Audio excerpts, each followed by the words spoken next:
Hello students, आज हम आपके सामने हिंदी विषय का एक टॉपिक लेकर उपस्थित हुए हैं जिसका नाम है कहानी, लोक कथा, रोचक प्रसंगों को ध्यानपूर्वक सुनना व याद करना। इसमें सबसे पहले हम देखेंगे कि कहानी क्या है। दरअसल कहानी जो है वो गद्य की एक महत्वपूर्ण विधा है। ठीक है, उपदेश और मनोरंजन इसके मुख्य प्रयोजन होते हैं, या कह दें हम कि जीवन की किसी एक घटना के रोचक वर्णन को कहानी कहते हैं। कहानी में किसी पात्र, घटना, भाव, संवेदना आदि का मार्मिक विवरण किया जाता है। या आपने देखा कि कहानी में जो है किसी भी पात्र का, घटना का, भाव का, संवेदनाओं का, इनका सबका मार्मिक वर्णन किया जाता है। इसमें जीवन के विभिन्न भावों को मार्मिक ढंग से प्रस्तुत किया जाता है और ये हम कहानी के माध्यम से ही कर सकते हैं, क्योंकि ये काम हम लंबे चौड़े व्याख्यानों में बड़े बड़े लेक्चर देके नहीं कर सकते। कहानी जो है छोटी छोटी कहानियाँ होनी चाहिए जिसके माध्यम से जिन उद्देश्यों को लेकर हम कहानी शिक्षण करते हैं वो उद्देश्य पूरे हो जाए। इसी को ध्यान में रखते हुए मुंशी प्रेमचंद जी ने कहा है कि कहानी एक ऐसी रचना है जिसके जीवन के किसी एक अंश या मनोभाव को प्रकट करना ही लेखक का उद्देश्य होता है। उसके चरित्र, उसकी शैली, उसका कथा विन्यास सब उसके एक भाव को पुष्ट करते हैं। यानी यदि हम कहें कि कहानी जो है वो, कहानी का शीर्षक जो होता है वो बहुत ही कौतूहलवर्धक होता है और बहुत आकर्षक होता है। अब क्योंकि कहानी, हमने कहा कि कहानी लघु होती है, तो कहानी जब लघु होगी तो उसमें भाव व्यंजना की अपूर्व क्षमता होगी और उसका आदि और अंत जो है वो कलात्मक होगा। अब कहानी शिक्षण के कुछ महत्व हैं। इसमें देखिएगा, पहला महत्व है कहानी शिक्षण से ज्ञान में वृद्धि होती है। जब आप कहानी के माध्यम से बच्चों को अध्ययन कार्य कराएंगे, वो उनको पढ़ाएंगे तो उनके समझ में जल्दी आएगी। दूसरा, कहानी शिक्षण से विद्यार्थियों का सर्वांगीण विकास होता है। तीसरा, कहानी मनोरंजन का एक साफ सुथरा साधन है।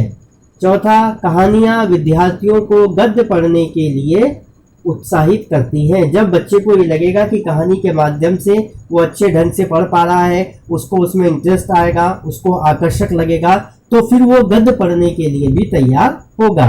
और कहानियाँ विद्यार्थियों की कल्पना शक्ति का विकास करती है। कहानी विद्यार्थी की कल्पना शक्ति का विकास करती है। अब इसके कुछ उद्देश्य हैं। कहानी के कुछ उद्देश्यों को हम लेके चलेंगे। कहानी के उद्देश्यों में पहला है,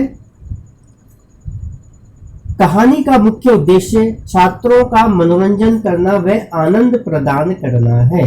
यानी जब हम कहानी बच्चों के सामने रखें तो एक तो हमें ये ध्यान रखना है कि बच्चों को उसमें इंटरेस्ट आना चाहिए, बच्चे उसको पसंद करें, तभी जाकर वो उसमें अपनी रुचि दिखाएंगे।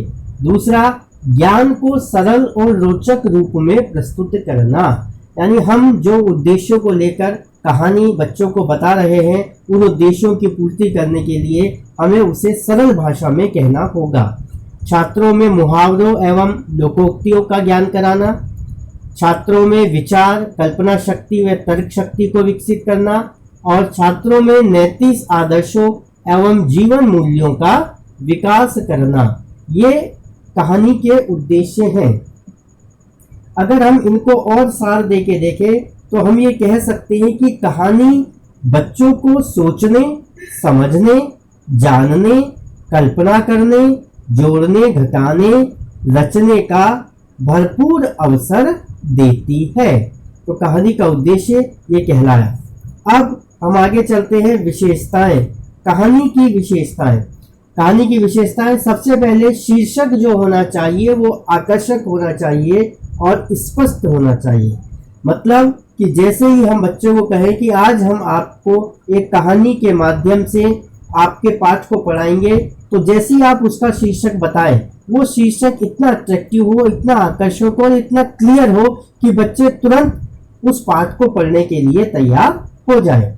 दूसरा, कथानक, यानी कहानी की जो कथा वस्तु है वो छोटी हो और बिल्कुल सरल शब्दों में स्पष्टतः होनी चाहिए। कथा वस्तु बहुत बड़ी नहीं होनी चाहिए, नहीं तो बच्चे उससे बोर होने लगते हैं। तीसरा है पात्र। कहानी में पात्र भले ही थोड़े हों, कम हों, लेकिन ऐसे पात्रों का समावेश उस कहानी में होना चाहिए जिनके चरित्र से बच्चे कुछ अच्छी शिक्षा ले सके। नेक्स्ट है भाषा शैली, यानी कहानी की जो भाषा शैली है वो बिल्कुल सरल, कि बहुत ज़्यादा उसमें ऐसे शब्द न हो जिनका बच्चे अर्थ ना समझ पाए। और नेक्स्ट है उद्देश्य। कहानी का उद्देश्य पहले ही बता चुके हैं कि मनोरंजक होना चाहिए और उसमें कोई ना कोई जीवन का संदेश और आदर्श जो है वो निहित होना चाहिए। ये आपको ध्यान रखना है। अब कहानी शिक्षण की विधियां, अगला टॉपिक है इसमें ही, कहानी शिक्षण की विधियां। सभी बच्चों में भाषा विकास और उसके प्रयोग संबंधी कौशल में सरल ढंग से गुणवत्ता विकसित हो, इसके लिए हमें निम्नलिखित विधियों को अपनाना चाहिए। और इसमें पहली विधि आती है वार्तालाप विधि। तो वार्तालाप विधि में आप कहते हैं कि शिक्षक किसी कहानी को हाव भाव व गतिविधि के साथ सुनाए, और जब आप कोई कहानी बच्चों को सुना दें तो दोबारा वही कहानी बच्चों से कहें कि वो अपने शब्दों में इनको सुनाएं। हो सकता है शुरू में बच्चे झिझकें, संकोच करें, लेकिन धीरे धीरे वो आपको सुनाने लग जाएंगे। तो इसमें आपका कर्तव्य ये भी बनता है कि आप आवश्यकता अनुसार उन्हें उत्साहित करते रहें और ये देखें कि बच्चे ध्यान से सुन रहे हैं, नहीं सुन रहे हैं। जैसे आपको ये ध्यान देना है कि कहानी में कोई मान लीजिए विशेष शब्द आता है, कोई शब्द विशेष आ रहा है, तो ये भी देखना है कि उस पर बच्चे सिर हिला रहे हैं, बच्चे ठीक तरीके से हाथ उठा रहे हैं, बच्चे समझ रहे हैं। यानी इस प्रकार की प्रतिक्रिया से कहानी को आप रोचक बना सकते हैं और इससे जो आप शिक्षण कर रहे हैं उसमें जीवंतता बनी रहती है। तो ये हुआ आपका वार्तालाप विधि। अब इसी में अगला आता है चित्र विधि। चित्र विधि के माध्यम से कहते हैं कि आरंभिक अवस्था में चित्रात्मक कहानी विधि द्वारा बच्चों को शिक्षण देने की सर्वाधिक उपयुक्त विधि है। यानी जो शुरू की कक्षाएं 1, 2, 3, 4, 5 हैं, उसमें आप चित्र के माध्यम से ही बच्चों को कहानी की शिक्षा दे सकते हैं। जैसे कक्षा में कुछ पशु पक्षी से संबंधित चित्र आप टांग दें और बच्चों से कहें कि कुछ वाक्य आप बनाइए जिससे कि एक कहानी इससे गठित हो जाए। तो बच्चे जो है उससे कहानी करेंगे। या बच्चों को कहिए कि कहानी की घटनाओं पर आधारित वाक्यों को क्रम में लगाएं, या कहानी के अंश को स्थानीय भाषा में बच्चे बताएं। इस तरीके से आप जो है चार्ट के माध्यम से आप बता सकते हैं। चार्ट के माध्यम से कैसे, मान लीजिए आप बच्चों से ये चर्चा कर सकते हैं कि चार्ट पर किन किन जानवरों के चित्र हैं, और जो चार्ट पर मान लीजिए शेर है, कुत्ता है, बिल्ली है, उसमें से आप पूछ लीजिए शेर कहाँ रहता है, फिर पूछ लीजिए जंगल में रहने वाले कुछ जानवरों के नाम बताओ, फिर चूहा कहाँ रहता है। इस तरीके से आप बच्चों से प्रश्न के माध्यम से ही आप पूछ सकते हैं। और जब आप चित्र विधि के माध्यम से बच्चे कोई कहानी का एक निर्माण कर लें तो आप उनसे मूल्यांकन करें, उनके निर्णय लेने की क्षमता को देखें, जिससे आपको पता लगेगा कि बच्चों ने कहानी से क्या सीखा। और आप ये भी कह सकते हैं अगर बच्चों आपके सामने शेर आ जाए तो आप क्या करेंगे, या अगर इस कहानी में जो चूहे की आपने कहानी सुनी, इस कहानी में चूहे की जगह आप होते तो क्या करते।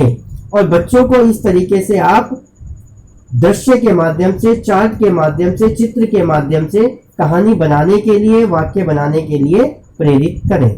अब हमारा अगला टॉपिक इसी में आता है प्रश्नोत्तर विधि।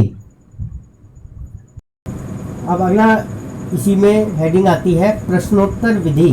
प्रश्नोत्तर विधि सर्वप्रथम बच्चों को अत्यंत सरल भाषा में पूरे हाव भाव के साथ कहानी सुनाई जाए और उसके बाद उनसे भी कहानी सुने। कहानी की जो घटनाएं हैं उनको बेस मानते हुए बच्चों से प्रश्न उत्तर करने चाहिए, ताकि बच्चों से आप प्रश्न उत्तर कर सकें। जैसे हम कहें कि प्यासे कौवे की कहानी थी, तो उसमें से आप प्रश्नोत्तर विधि में ये कह सकते हैं कि प्यासे कौवे ने क्या उपाय सोचा, या तुम घड़े से पानी निकालने के लिए क्या करते हो, या हम पानी कहाँ कहाँ से प्राप्त कर सकते हैं। ऐसे ही हम प्रश्नोत्तर उनसे कर सकते हैं। तो और जैसे कौवा है, घड़ा है, कंकड़ है, इनका चित्र जो है बच्चों के द्वारा बना सकते हैं और उन्हें प्रोत्साहित कर सकते हैं।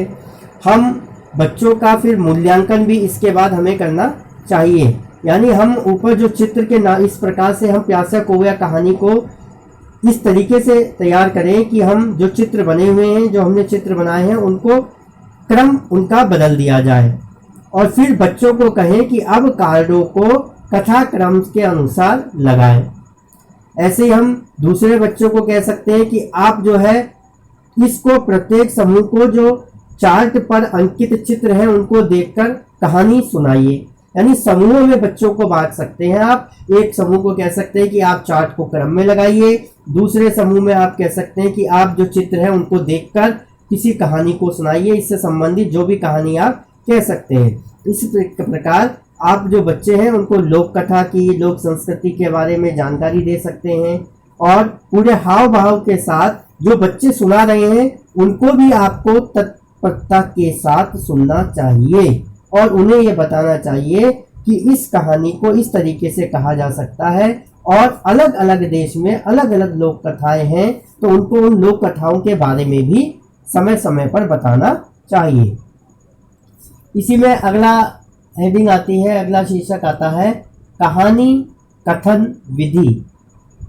ये नंबर 4 जो आ रहा है, ये आ रहा है कहानी कथन विधि। इस विधि के अंतर्गत सबसे पहले प्रशिक्षु बच्चों को एक छोटी व रोचक कहानी हाव भाव के साथ सुनाएं और फिर उन्हें यही कहानी बच्चों से कहें कि अब बेटा आपको जो कहानी सुनाई गई है वही कहानी या उससे मिलती जुलती कोई और भी कहानी आप सुना सकते हैं। तो बच्चे जो है हो सकता है उस कहानी को न सुनाए, लेकिन उनको एकदम अचानक कोई उससे मिलती जुलती कहानी याद आ जाए तो वो आपको सुना सकते हैं। जैसे मुर्गा लोमड़ी की कहानी सुनाने के बाद आप बच्चों से ये कह सकते हैं, प्रश्न कर सकते हैं कि तुम्हें कौन सा जानवर अच्छा लगता है और क्यों। या जो आपने कहानी सुनाई है उसमें से ही आप प्रश्न के माध्यम से फिर कह सकते हैं कि लोमड़ी ने मुर्गे से क्या कहा, या लोमड़ी भागकर कहाँ गई होगी। तो इस प्रकार आप कहानी कथन के माध्यम से भी कहानी शिक्षण को आगे बढ़ा सकते हैं। और इसी प्रकार के शिक्षण के और भी तरीके हैं। इसी प्रकार से शिक्षण के और भी तरीके हैं। जैसे और तरीके कौन से हैं, जिसमें आता है पहला आप देख रहे हैं, इसमें है अधूरी कहानी। अधूरी कहानी से मतलब क्या है कि आप इसके अंदर किसी एक कहानी को पूरा न सुनाकर एक ऐसी जगह पर छोड़ देते हैं जहां पर बच्चों को सोचने के लिए पर्याप्त बल मिल सके, उनको विकल्प मिल सके और बच्चा अपने चिंतन के आधार पर फिर इस कहानी को पूरा करता है। जैसे इसके बाद क्या होगा, यदि ऐसा नहीं होता तो कहानी का क्या अंत होता, या इस कहानी का अंत इस तरीके से भी हो सकता है। अर्थात बच्चा जो है अपना चिंतन करेगा, अपनी चिंतन शक्ति का प्रयोग करते हुए उस अधूरी कहानी को पूरे करने का प्रयास करेगा। दूसरा इसमें आता है दृश्य दिखाकर। दृश्य से मतलब वही है कि आप कोई ऐसे प्राकृतिक दृश्य दिखा सकते हैं बच्चों को, या कोई बनाया हुआ दृश्य दिखा सकते हैं जिसमें कहानी की गुंजाइश हो और उस पर बच्चों से कहानी सुन सकते हैं। प्रकृति में कई दृश्य ऐसे दिखाई देते हैं जिन पर कहानी बन सकती है, तो बच्चा किसी भी दृश्य को, चाहे प्राकृतिक हो चाहे निर्मित हो, उसको देखकर कहानी सुना सकता है। अगला है इसमें कार्टून। कार्टून से मतलब है कि कुछ कार्टून दिखाकर, ऐसे कार्टून जिसमें भावों की प्रधानता हो। उनमें कार्टून पत्र पत्रिकाओं में दिखा सकते हैं, आप अखबारों से ले सकते हैं। इस तरीके से कार्टून में, क्योंकि आप जानते हैं कि छोटे बच्चे कार्टून में विशेष रुचि रखते हैं। जैसे आजकल आप देखेंगे टीवी पर डोरेमोन आता है, कॉकरोचेस आते हैं, यानी क्या क्या कई चैनल हैं जो अब कार्टून के चल रहे हैं। तो कार्टून के माध्यम से कहानी बच्चे करने में विशेष रुचि दिखाएंगे। इस पर काम करना उन्हें अच्छा भी लगेगा कि अब जो है एक जो है ऐसा कार्टून कैरेक्टर आ गया हमारे सामने, अब हमने इसके ऊपर कहानी बनानी है। तो वो अपनी चिंतन शक्ति को, या उन्होंने जो चित्र में या अखबारों में या टेलीविजन में उससे संबंधित कोई कहानी देखी होगी तो उसको ध्यान में रखते हुए वो कहानी सुना सकते हैं। इसमें एक आता है चित्र विशेष या भाव मुद्रा वाले चित्र। चित्र विशेष पर जैसे आप उनको विशेष चित्र दिखा सकते हैं, जैसे पेड़ पर कोई बंदर एक उछल रहा है और एक चिड़िया बैठी है, या बंदर नीचे गिर गया उसके चोट लग गई, या चिड़िया शोर मचा रहा है, या कई बंदरों और अन्य जानवरों का आकर बंदर की सेवा करना। तो इस तरीके से कुछ विशेष चित्रों के माध्यम से या मुद्राओं के माध्यम से या इस भाव वाले चित्र के माध्यम से भी आप बच्चों को कहानी के लिए प्रेरित कर सकते हैं। अगला इसमें आता है अभिनय। अभिनय में क्या है? अभिनय में वही है कि 2 या 3 बच्चों में से आप किसी एकांकी पर अभिनय कराकर सभी बच्चों से कह सकते हैं कि आप छोटे छोटे समूह में उस पर कहानी सुनाएं या कहानी को कहें। और आप तुरंत ये देखें कि अभिनय से बच्चों को सुनाने में बहुत सहायता मिलेगी। यानी आपने ग्रुप बता दिया 2-3 बच्चों को कि भाई इस पर अभिनय करना है, कोई एक कहानी उन बच्चों को बता दिया आपने जो अभिनय कर रहे हैं, और जो देखने वाले बच्चे हैं, जो दूसरे ग्रुप के बच्चे हैं, वो उस कहानी को देख रहे हैं, उन बच्चों के अभिनय को देख रहे हैं और फिर उस कहानी को सुना रहे हैं। इसमें और भी आता है जैसे टीवी सीरियल या नाटक, ये भी आ सकता है इसमें कि बच्चे आप जानते हैं कि टीवी सीरियल भी देखते हैं, नाटक देखते रहते हैं। क्यों? क्योंकि दृश्य श्रव्य होने के कारण वे पूरी कहानी पर आपस में चर्चा करते हैं। किसी सीरियल के या किसी नाटक को अपने शब्दों में सुनाने को कहें, क्योंकि बच्चे जो भी सीरियल देखते हैं, आप बच्चों से कहिए कि आपने सीरियल देखा, बच्चे कहेंगे हाँ। क्योंकि अब आप बताइए उस सीरियल में जो कहानी प्रस्तुत की गई थी, जितना प्रकरण प्रस्तुत कहा गया था, उसको अब आप यहाँ पर बताइए, तो बच्चे उसको आपको बताएंगे। और इसमें अगला इसमें लिखा हुआ है विशेष घटना। विशेष घटना से मतलब है कि किसी घर, गांव या आसपास की घटना विशेष पर रोचक प्रसंगों पर आप बच्चों से चर्चा करें। कि भाई बच्चे से पूछे कि आज आपके पड़ोस में कहीं कोई रोचक प्रसंग हुआ, कोई ऐसी घटना घटी, तो बच्चा बताएगा। तो बच्चा घटना को किस तरीके से प्रस्तुत कर रहा है, किस तरीके से बता रहा है, इससे कहानी शिक्षण में मदद मिलती है। और एक इसमें टॉपिक ये भी है कल्पना शक्ति। यानी बच्चों में आप जानते हैं कि इमेजिन पावर जो है बहुत होती है, बच्चों की कल्पना शक्ति बहुत ही बड़ी होती है। और उस कल्पना शक्ति का ये कार्य होता है कि वो कुछ भी सोचकर कुछ भी बोल सकते हैं, कुछ भी बना सकते हैं। तो अब प्रशिक्षु का क्या कार्य हो जाता है? प्रशिक्षु का ये कार्य हो जाता है कि उस कल्पना शक्ति को, जो बच्चों के अंदर कल्पना शक्ति है, उसे उभारने का आप उन्हें मौका दीजिए। यानी ऐसा एटमॉस्फेयर, ऐसा वातावरण आप बनाइए ताकि बच्चों की कल्पना शक्ति के आधार पर आप उन्हें किसी कहानी को सुनाने के लिए प्रेरित कर सके। यानी अब यहाँ हम यदि बात करें तो प्रशिक्षुओं के लिए जो निर्देश होते हैं वो ये होते हैं कि आप जो कहानी शिक्षण हो रहा है उससे पहले एक ऐसा वातावरण बना लें जिससे बच्चे आकर्षक होकर मनोरंजक तरीके से उस कहानी को सुने। आपका ये भी दायित्व बनता है कि पूरी कहानी को आप संक्षेप में हाव भाव के साथ सुनाएं। कुछ बच्चों से पूरी कहानी सुन लीजिए या आप कड़ियों को जोड़कर उनसे बुलवाइए। बच्चों से भाव विचार कीजिए, बच्चों की कल्पना शक्ति का विकास कीजिए। यानी आप बच्चों से कह सकते हैं कि जब एक बच्चे ने कहानी सुनाया कि यदि इस स्थान पर तुम होते तो तुम क्या करते। कहानी का सारांश आप पूछ सकते हैं कि अच्छा आपने कहानी सुनी, अब इसके सारांश के बारे में आप बताइए।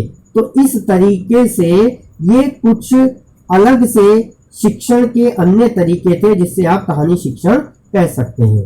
अब हमारा अगला टॉपिक आता है लोक कथा। हमारा इसमें अगला टॉपिक आता है लोक कथा। लोक कथाएं क्या है? लोक कथाएं अक्सर किसी साधारण या राजघराने के साहसिक व्यक्ति के चरित्र को लेकर चलती है। यानी उनमें जो वर्णित चरित्र हैं उनको उजागर करने के लिए काल्पनिक चरित्रों और शक्तियों का सहारा लिया जाता है। और ये चरित्र या शक्तियाँ बहुधा देव होते हैं, परी हो सकती हैं, देवता, देवी इत्यादि के रूप में होते हैं। यानी जो है वस्तुतः हम ये कह सकते हैं कि उनका समय और उनमें वर्णित इतिहास के पृष्ठों में ये दृष्टिगोचर होते हैं। यदि माने दृष्टिगोचर होते इतिहास के पन्नों में कि यदि हम चाहें तो उनकी सत्यता को सिद्ध कर सकते हैं, लेकिन इतिहास का अंश होते हुए भी उनमें मनोचित्त प्रवृत्तियों को परिलक्षित पाते हैं। हम जो है जैसे आभूषणों के प्रति नारी का मोह, देश प्रेम, संगीत प्रेम, नम्रता की महानता, मनुष्य का बुद्धि कौशल, ये सब इन कथाओं में मिलते हैं। यानी वस्तुतः ये कह सकते हैं हम कि लोक कथा साहित्य का एक ऐसा माध्यम है जिससे देश की आत्मा, राष्ट्रीय संस्कृति और भारत की परंपराओं का गौरव उद्घाटित होता है। एक तरह से इसको हम कह सकते हैं कि ये साहित्य अमर है, ये जो बिना किसी छापे कहानी के सहायता के ही युग युग में अपना स्वरूप स्थिर किए हुए हैं।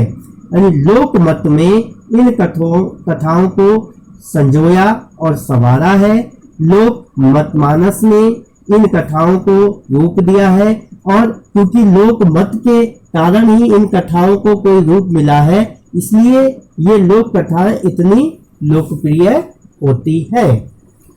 हम विद्यार्थियों को लोक कथाओं को सुनाकर उनके मन में कहानियों के प्रति रुचि उत्पन्न कर सकते हैं। हम बच्चों को बता सकते हैं कि लोक कथाओं से हमें क्या शिक्षा मिलती है। कहानी शिक्षण की भांति लोक कथाओं का भी शिक्षण किया जाता है। प्रशिक्षुओं को क्या चाहिए कि बच्चों से कुछ विचार कल्पना से जुड़े, यानी बच्चे कुछ विचार करें, इस तरीके से उनसे कुछ प्रश्न करें। जैसे आप ये कह सकते हैं कि पेड़ों से पर्यावरण शुद्ध होता है, पर्यावरण प्रदूषित होने से जीवों का अस्तित्व खतरों में पड़ सकता है, अतः हम सभी का कर्तव्य है कि पर्यावरण को शुद्ध रखने में अपना योगदान दें। तो आप पर्यावरण संरक्षण के लिए क्या उपाय करना चाहेंगे, और फिर बच्चों से उसके प्रति उनके विचार जानने की कोशिश कीजिए। यानी बच्चों के विचार आप इस माध्यम से ले सकते हैं। आप बच्चों को और ये भी बताएं कि पक्षियों को प्यार करें, पक्षियों को दाना चुगाएं, पक्षियों के लिए पानी की व्यवस्था करें, और उससे क्या होगा कि धीरे धीरे कुछ पक्षी ऐसे हो जाएंगे, जब आप रोज उनके लिए दाना डालेंगे, रोज उनके लिए पानी रखेंगे, तो वो आपके पास आने लग जाएंगे, वो आपके मित्र बन जाएंगे। फिर देखिए आपको कितना अच्छा लगेगा। और विद्यार्थियों को लोक कथाएं सुनाकर उनके मन में कहानियों के प्रति रुचि उत्पन्न की जा सकती है। अब लोक कथा के लाभ आप देख लीजिए। लाभ में हम कह सकते हैं कि लोक कथाओं के माध्यम से बच्चों के मस्तिष्क में धार्मिक तथा शिक्षाप्रद भावनाएं उत्पन्न की जा सकती है। धार्मिक तथा शिक्षाप्रद भावनाएं। रोचक प्रसंग आप कर सकते हैं। रोचक प्रसंग से क्या होगा कि बच्चों के ज्ञान में वृद्धि होगी, बच्चों के ज्ञान में वृद्धि होगी, लोक कथा के प्रति रुचि और जिज्ञासा उत्पन्न होगी, और बच्चों के चरित्र का विकास होगा, बच्चों के चरित्र का विकास होगा, बच्चों के ज्ञान में वृद्धि होगी। और सार में कह सकते हैं बालकों को कहानी पसंद होने का कारण कहानियों में घटनाओं का सजीव चित्रण होता है, क्योंकि बच्चे उस चित्रण को जानते हैं, पहचानते हैं। और कहानीकार का प्रमुख कौशल ये होता है कि वो जिज्ञासा बनाए रखता है। उसका ये मेन स्किल यही होनी चाहिए कि बच्चों की जिज्ञासा। मान लीजिए आपने कहीं पर एक कहानी को अधूरा छोड़ दिया, तो इस तरीके की जिज्ञासा बच्चों को हो कि अब इस कहानी में आगे क्या होगा, या इस कहानी का अंत क्या हो सकता है। इस तरीके की जिज्ञासा बच्चों के अंदर आनी चाहिए। तो आपने देखा आज हमने हिंदी में कहानी, लोक कथा, रोचक प्रसंगों को ध्यानपूर्वक सुनना व याद करना, इस टॉपिक पर हमने आज चर्चा करी। पीछे हम अभी तक संस्कृत विषय पर ही अपने जो है वीडियो अपलोड कर रहे थे। अब हम हिंदी पर भी आगे चर्चा करेंगे और इसी तरीके से आपको अध्यापन कार्य करा जाएगा। आप इसमें से जो भी नोट डाउन करना चाहें उसको लिख लीजिए, और पीछे के वीडियो को देखने के लिए आप डॉक्टर बड़ोला गुरुजी चैनल को सब्सक्राइब कर सकते हैं। अब अगले वीडियो में अगले टॉपिक या अगले विषय के साथ आपसे फिर मुलाकात होगी। तब तक के लिए जय हिंद, जय भारत।